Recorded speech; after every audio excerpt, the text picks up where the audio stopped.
മറുപടി എന്താണ്? മറുപടി ഭൂരിപക്ഷ വർഗീയതയാണ് ശക്തം. ഭൂരിപക്ഷ വർഗീയതയ്ക്ക് ഇന്ത്യയിൽ അധികാരത്തിലെത്താൻ കഴിയും. അതുകൊണ്ട് ഭൂരിപക്ഷ വർഗീയതയാണ് എതിർക്കേണ്ടത്, ന്യൂനപക്ഷ വർഗീയതയല്ല. എന്ന് മാത്രമല്ല, ചില എഴുത്തുകാരും ചില രാഷ്ട്രീയക്കാരും ഒക്കെ നെഹ്റുവിനെ ഉദ്ധരിച്ച് മറ്റൊരു കാര്യം കൂടി പറയാം. നെഹ്റു മരിച്ചത് നിങ്ങൾക്കറിയാം 54 വർഷം മുമ്പ്. പണ്ട് നെഹ്റു മരിക്കുന്നത് 1964 മെയ് 27, 54 വർഷം പിന്നിട്ടിരിക്കുന്നു. അദ്ദേഹം മരിക്കുന്നതിന് 8-10 വർഷം മുമ്പ് പറഞ്ഞൊരു കാര്യമുണ്ട്. അദ്ദേഹം പറഞ്ഞു, ഭൂരിപക്ഷ വർഗീയതയാണ് ഏറ്റവും വലിയ ഭീഷണി. കാരണം ഭൂരിപക്ഷ വർഗീയതയ്ക്ക് ദേശീയതയുടെ വേഷമണിഞ്ഞ് നടക്കാൻ കഴിയും.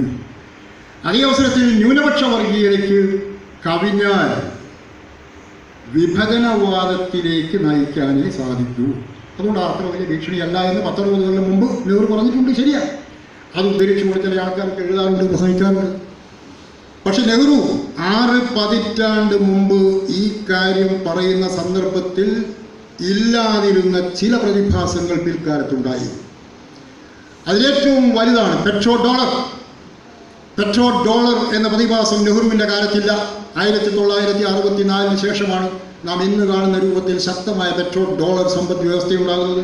സൗദി അറേബ്യ ഉൾപ്പെടെയുള്ള ഗൾഫ് രാജ്യങ്ങൾ സമ്പന്നമാകുന്നത്.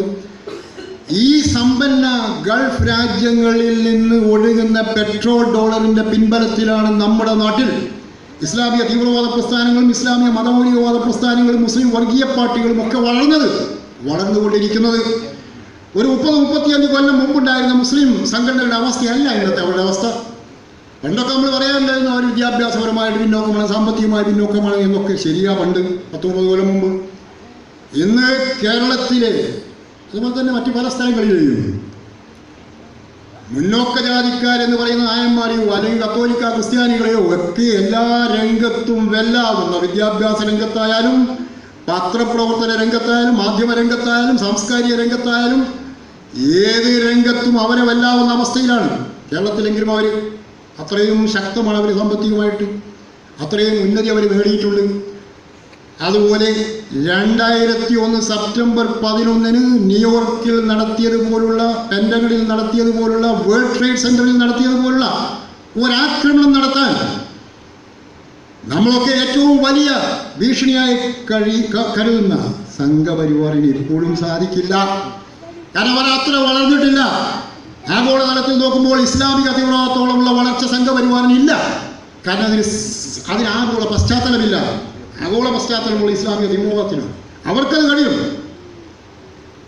അപ്പോൾ പെട്രോൾ ഡോളർ എന്നതാണ് ഒരു ഘടകം നെഹ്റുവിൻ്റെ കാലത്ത് ഇല്ലാതിരുന്നത്. 2, നെഹ്റുവിൻ്റെ കാലത്ത് സോഷ്യൽ മീഡിയ എന്ന പ്രതിഭാസമില്ല. ഇന്ന് സാമൂഹിക മാധ്യമങ്ങളിലൂടെയാണ്, സോഷ്യൽ മീഡിയയിലൂടെയാണ്, വാട്സപ്പിലൂടെ അല്ലെങ്കിൽ ഫേസ്ബുക്കിലൂടെ അല്ലെങ്കിൽ ട്വിറ്ററിലൂടെ അതുപോലുള്ള സാമൂഹിക മാധ്യമങ്ങളിലൂടെയാണ് ഹർത്താലുകൾ പോലും സംഘടിപ്പിക്കപ്പെടുന്നത്. ആള് വേണ്ട, ഇത് കൊടുത്താൽ മതി. ഹർത്താലായി, കൊലവിളിയായി, തല്ലായി, കടപൂട്ടിക്കലായി. സോഷ്യൽ മീഡിയ എന്ന പ്രതിഭാസം നെഹ്റുവിൻ്റെ കാലത്തില്ല. അതുപോലെ നെഹ്റുവിൻ്റെ കാലത്ത് ഹിന്ദുക്കൾക്കിടയിലും മുസ്ലിങ്ങൾക്കിടയിലും ക്രിസ്ത്യാനികൾക്കിടയിലും മറ്റെല്ലാ മതക്കാർക്കിടയിലും പുരോഹിതന്മാരുണ്ടെങ്കിലും ആരാ പുരോഹിതന്മാർ?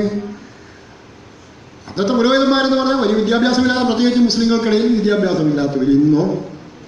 ഇന്ന് മുസ്ലിങ്ങൾക്കിടയിലെ പുരോഹിതന്മാരും മറ്റെല്ലാ മതങ്ങളിലെയും പുരോഹിതന്മാരും ഓൺലൈൻ പുരോഹിതന്മാരാണ്.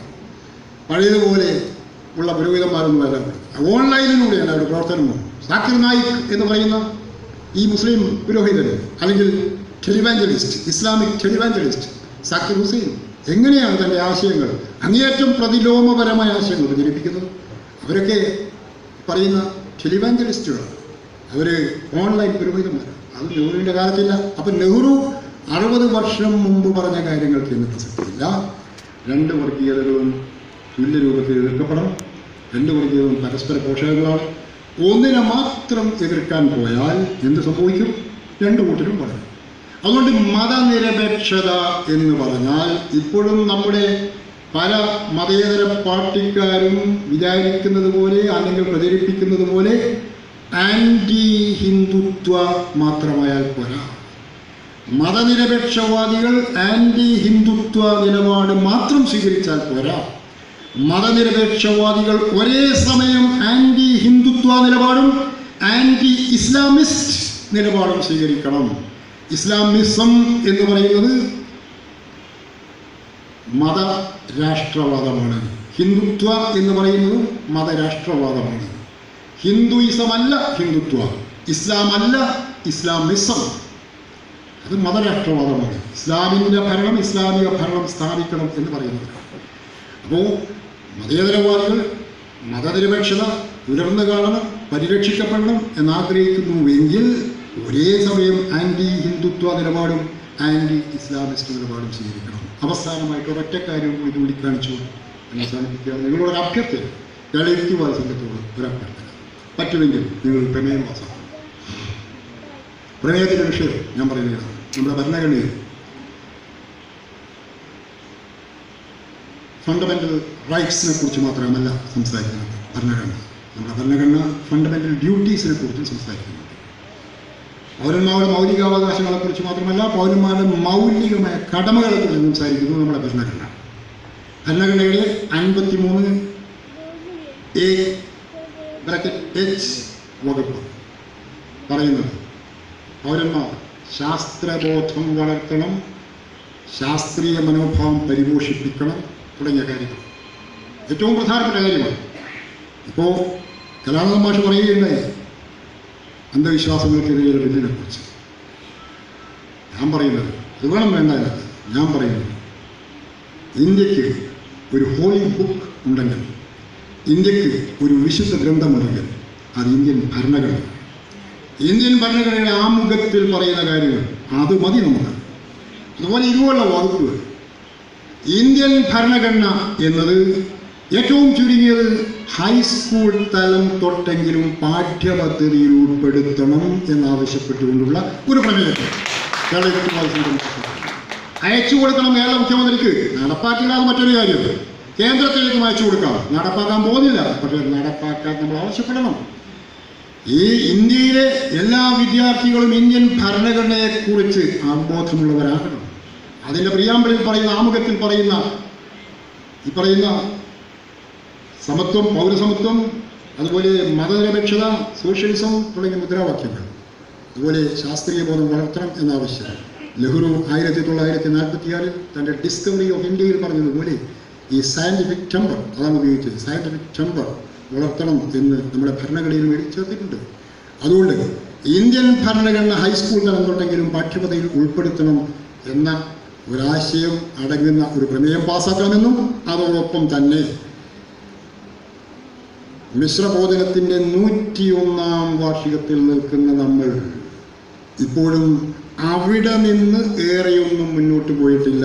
കലാനന്ദ മാഷ് അദ്ദേഹത്തിൻ്റെ പ്രസംഗത്തിൽ ചൂണ്ടിക്കാണിക്കുകയുടെ നവോത്ഥാനം 19ാം നൂറ്റാണ്ടിൻ്റെ അവസാനം തുടങ്ങി 20ാം നൂറ്റാണ്ടിൻ്റെ ഉത്തരാർദ്ധം വരെ പോയി പോയത്. ഇപ്പോഴും എന്താ അവസ്ഥ? ഈ 4 ദിവസം മുമ്പ് പട്ടികജാതി വർഗത്തിൽപ്പെട്ട ഒരു പാവപ്പെട്ട സ്ത്രീ, പട്ടികജാതി വർഗം വിടിയോ, ദരിദ്ര സ്ത്രീ മരിച്ചപ്പോൾ അവരുടെ ജഡശരീരം അടയ്ക്കാൻ സ്ഥലമില്ല. വീട്ടിൽ നിറങ്ങുന്നിടത്ത് സംസ്കരിക്കേണ്ടി വന്നു ആ പാവപ്പെട്ട സ്ത്രീയുടെ ജഡം.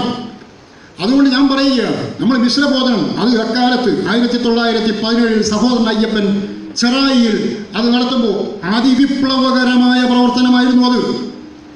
അവിടെ നിന്നാൽ പോരാ. ഇനി നമുക്ക് വേണ്ടത് മിശ്രബോധനമല്ല, ഇനി നമുക്ക് വേണ്ടത് മിശ്ര ശ്മശാനങ്ങൾ.